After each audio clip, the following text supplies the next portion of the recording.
Hey everyone, good morning. It's Mark Wiens with migrationology.com. I'm in Bangkok, Thailand, and Ying and I just took the BTS to Victory Monument, which is, you can see the monument in back of me, but this is a famous landmark and transportation hub in Bangkok. From here, we're gonna go jump on a bus and do some things today.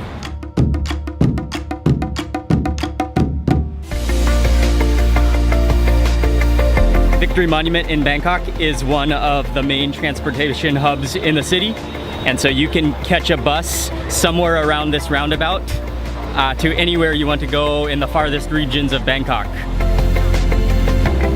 Once you pay for the bus, you'll get a ticket like this, and I think this ride costs 13 baht, which is like 50 cents.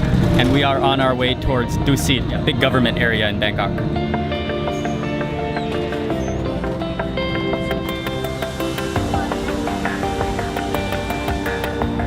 That is an incredibly colorful assortment of iced beverages. All right, Khap Kap. When you buy a water in Thailand, you will always get a straw to drink it from, and it will always come in a plastic bag as well. Today we are doing research more for the update of the Bangkok ebook, and right now we are walking through the Winman Mek mansion, which is the teakwood mansion, but we're actually not going to stop here. We've been here, I've already been here a couple times, and I really do like it. But we are just walking through to get to the Abhisek Dusit Throne Hall. This sign is pretty funny. It says, "Please wait. The office is going to the toilet." Got the ticket, and the ticket costs 100 baht, but it also includes the Winman Mek mansion, as well as the Abhisek Dusit Throne Hall. Before the throne hall was built, the King of Thailand spent some time in Europe, and so he came back to Thailand and built this throne hall, and he still had many of the ideas that he gathered with him when he was in Europe. So you can see from the architecture and also the elaborate design and decoration that the throne hall is very European in style, but at the same time on the inside is very Thai. And so he really combined both European and Thai architecture and style and design when he made the throne hall.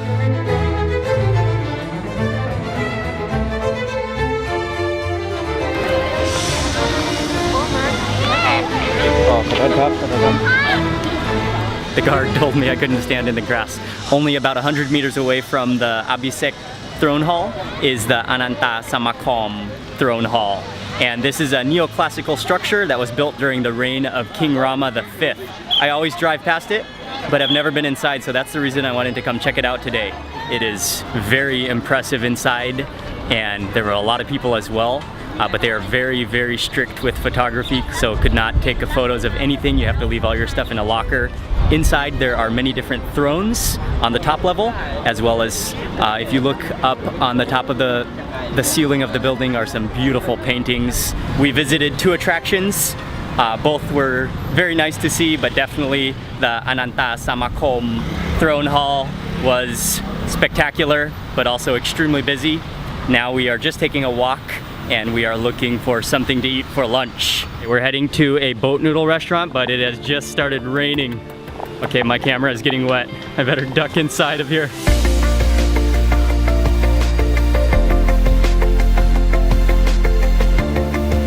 Sen mi แล้วก็เส้นเล็กครับ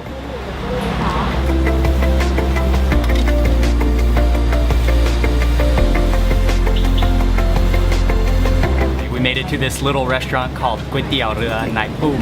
Kway Tiao Rua are boat noodles, which are really famous in Thai cuisine, and it's probably the #1 Thai favorite noodle soup to eat, and always trying to find the best one in Bangkok. But so this is one that I've never been to, and you can either order beef or pork. I think in the pink bowl is the pork. Is this one the pork, Ying? I think it's the pork. And then this is sen mi, which are the thin type of noodles, and you can just see, look at that. I already can tell this is going to be a good one, because just look at the richness and the curdled blood of that broth. Then there are pieces of morning glory in here, and I got to taste a little bit. Actually, let me go with a spoon first and just taste that broth before I season. Oh, that is a dark, rich broth though.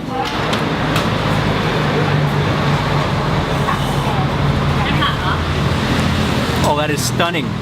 Oh, that barely needs any seasoning. It's already sour, It's not sweet at all.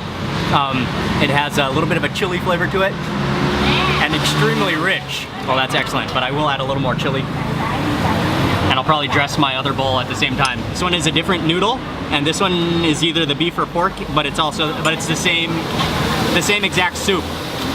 Oh man, and I took too long to take some photos, so they're starting to like stick together, but that's okay, they'll still taste amazing. Okay, let me go back to my other bowl though.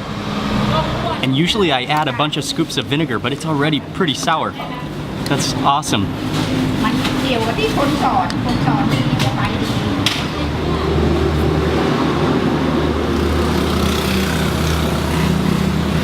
And you can also take some cab moo, which is crispy fried pork skin.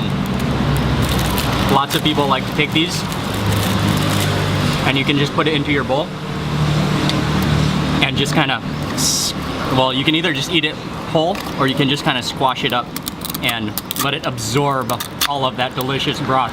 Oh, you can actually hear, I don't know if you can hear it on the microphone, but you can hear that actually crackling as it hits the soup.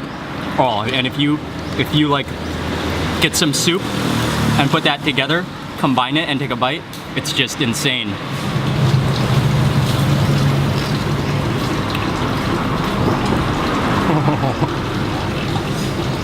That's awesome. That's just crispy pork skin with all that rich, succulent broth. Oh man, that's delicious. And then for my last bowl, I got bami, which is egg noodles in the same soup, and I got it with beef. I think the beef is actually the best here. ขอบคุณมากครับ ขอบคุณมากครับก๋วยเตี๋ยวอร่อยมากครับ ก๋วยเตี๋ยวอร่อยมากครับหล่อนี่ก็หล่อมากดูคนสวยขอบคุณค่ะขอบคุณมากค่ะ There are a lot of boat noodle restaurants in central Bangkok now that just do not have that kind of flavor, and they don't have that kind of richness. That was delicious, and the owner, who is a grandma, said that she has been making boat noodles there for over 40 years, and she is also extremely nice. Now we are walking down the street, and we're going to a famous place where they have sticky rice and fried pork. And Ying and I actually came here, I think it's probably been 4 or 5 years ago when we came here last. Oh, I can smell that like sweet fried pork aroma. Mu wan, which is some kind of sweet pork.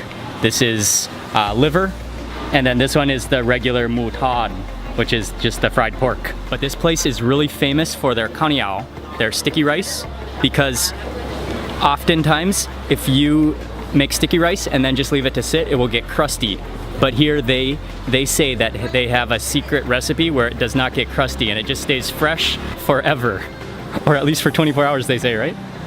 So this is we got black sticky rice, and then Ying ko show the mu tad cup. And then we also just got the fried pork. That just smells incredible. Oh, that's a huge piece. Or is it all sticking together? Okay, that's like a pork steak. Oh, just look at that.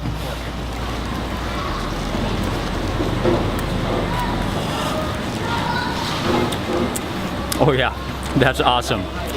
Just nice and salty like soy sauce, kind of a soy sauce glaze.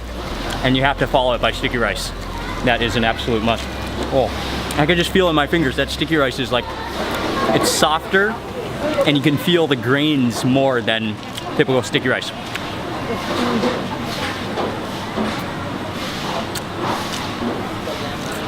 Oh yeah, that combination is just a marriage. Yeah, that is just as good as I remember when we ate here years ago.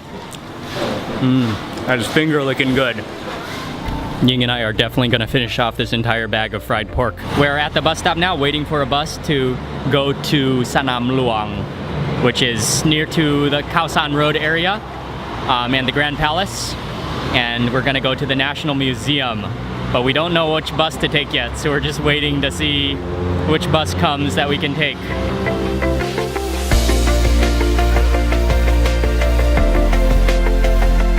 In Bangkok, if you see one of the red buses with a big blue sign at the front and in Thai it says free, those are free buses, so you can jump on and you can really ride them for free. But sometimes you have to wait for a long time, but if you get lucky like we just did, They just come by. We are approaching the National Museum, and the National Museum is over on this side. But then over on this side across the street is called Sanam Luang, which is the big park. And on the other side of that park is, you can't see it just because it's behind those trees, is the Grand Palace. But we are going to go to the National Museum right now. We are in the National Museum now, and it consists of a number of different buildings which you can go in, but they don't allow video inside, so I don't think I'll be able to get any video, so I'll just show you from the outside. But we're gonna go walk around for about an hour probably to see everything. It is a very extensive and very big museum. You can walk into all of these different rooms, and there are different exhibitions, some of them having to do with royal memorabilia, and then others having to do more with old Khmer temples and just all sorts of stuff. If you love museums, this is for sure a place you have to see when you come to Bangkok. The museum was excellent, and from there we took a walk over to Tanon Din Sa, which is near to the Giant Swing, which is one of my favorite streets. And this whole area, there's just loads of good food. But we're gonna go check out a restaurant that is famous for serving fried noodles, the thin noodles with pakashet, which is water mimosa. I'm gonna make a full video about this meal, so I just wanna give you a quick overview of what we're eating. This one is suki nam, which is a bunch of vegetables with mung bean noodles and served with a sauce over there. And this one is tom yum kai jiao, chai kai tom yum kai jiao nam kon.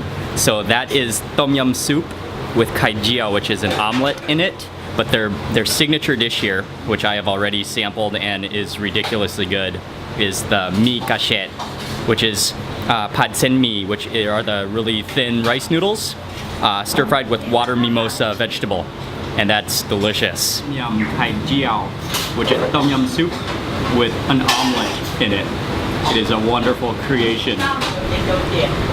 And now we are walking over to Salat Chalerm Krung, which is a theater, an old theater. And they have a show, which I have never been to, but which we are going to tonight, and it starts at 7:30, so we're walking over there to buy our tickets now. And this is one of the oldest and the most traditional theaters in Bangkok. We have about an hour and a half until the show starts, so we're probably just gonna hang out and maybe go to a coffee shop nearby just to chill until the show starts. It's every Thursday and Friday at 7:30 p.m. and they have tickets, I believe, for 1,200 baht, 1,000 baht, and 800 baht, depending on where you sit and the position. And we got the 800 baht ticket.